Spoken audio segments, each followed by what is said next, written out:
Viewers আসসালামু আলাইকুম।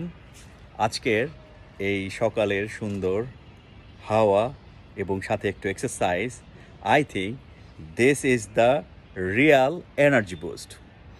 সকালের এই হাওয়ায় একটা অদ্ভুত ম্যাজিক আছে।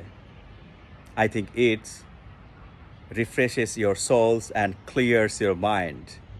সকালের হালকা এক্সারসাইজ মানেই day long refreshness. So I think your body deserve this. সেটা হতে পারে walking in the park or rooftop with green trees, city rooftop.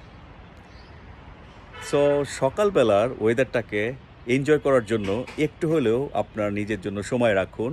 Stay safe, stay grounded and stay grateful by the grace of almighty Allah as you have got this morning. So have a good day. Thank you.